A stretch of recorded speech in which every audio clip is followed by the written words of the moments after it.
সকালে একদম চান টান করে রেডি হয়ে চলে এসেছি। এত তাড়াতাড়ি চান করে নেওয়ার কারণ আজকে আদিত্যবাবুর পরীক্ষা, তো ওকে আমাকে নিয়ে যেতে হবে, তাই একদম রেডি সেডি হয়ে চলে এসেছি। রান্নাও বসিয়ে দিয়েছি, চলো দেখাই।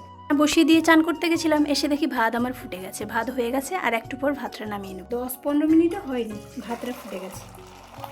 যাকে ফ্যানটা তাড়াতাড়ি গড়িয়ে নিই, কারণ আজকে তাড়াতাড়ি রান্না করলে খেয়ে দিয়ে ও স্কুলে যাবে।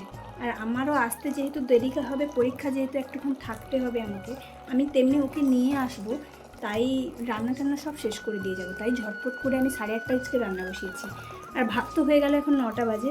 আর 8:30 মানে 8:30টায় বসাতে এসেছিলাম, সব কিছু গুছিয়ে ধুয়ে টুয়ে রান্না বসাতে এই ধরো 8:45 মতো হয়ে গেছিলো। 15 মিনিটের মধ্যে কিন্তু আমার ভাত হয়ে গেছে। আর এখন তরকারিগুলো করতে বাকি আছে। ওকে চানও করিয়ে দিয়েছি, তরকারিগুলো শেষ করেই বেরোবো। চান আমার যেহেতু হয়ে গেছে, তাই নিজেকে যতক্ষণ করে পরিপাটি করে না গোছাচ্ছি, রান্না করতেও যেন আমার ইচ্ছে হচ্ছে না। আগে নিজেকে ঠিকঠাক করে নিই, তারপরে রান্না করব। ভাত তো নামিয়ে দিয়েছি, ভাত নামিয়ে দেওয়ার পর কড়াইটা গরম হতে বসে দিয়ে এসেছি। ততক্ষণে আমি নিজেকে একটু টিপটাপ করে নিই। এবার ছোট্ট একটা টিপ না দিলে ভালো লাগবে না।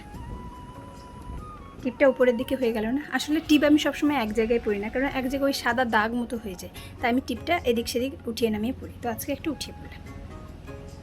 মাথাটা আছে এখানে, বাপরে মাথায় তেল দেওয়া আছে। মাথা আঁচড়াতে যদিও সেরকম কোনো সমস্যা হবে না, ঝটপট হয়েই যাবে। মাথা বাঁধা আমার।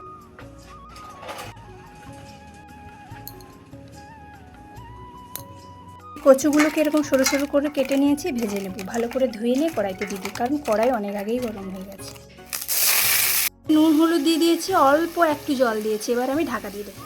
রান্না করবো বেশি কিছু চিন্তা ভাবনা না করে, সয়াবিন যখন বাড়িতে ছিল সয়াবিনটা ভিজিয়ে দিয়েছি। সয়াবিন ঝোল করে নেবো আর কচু ভাজা করে নেবো, বেশি কিচ্ছু করবো না, কারণ তাহলে ছেলেকে স্কুলে নিয়ে যেতে দেরি হয়ে যাবে। যেহেতু আজকে প্রথম পরীক্ষা, মানে সেকেন্ড ইউনিট টেস্টের প্রথম পরীক্ষা, তাই দেরি হয়ে গেলে অনেক সমস্যা আছে। কারণ ছেলে নিজেই আমাকে বকাবকি করবে, তার থেকে বরং রান্নাটা একটা দুটো কমিয়ে দিই। যেহেতু সয়াবিন ঝোল করব, তাই বড় সাইজের একটা আলু কেটে নিই, কারণ সয়াবিন ঝোলে আলু না দিলে সয়াবিন ঝোলটা কীরকম যেন একটা লাগে খেতে। আমার তো আলু ছাড়াই যেন কোনো তরকারিই ভালো লাগে না। রান্না যতক্ষণে হচ্ছে হোক, আমি আর ছেলে দুজন দুটো করে খেজুর খেয়ে নিই।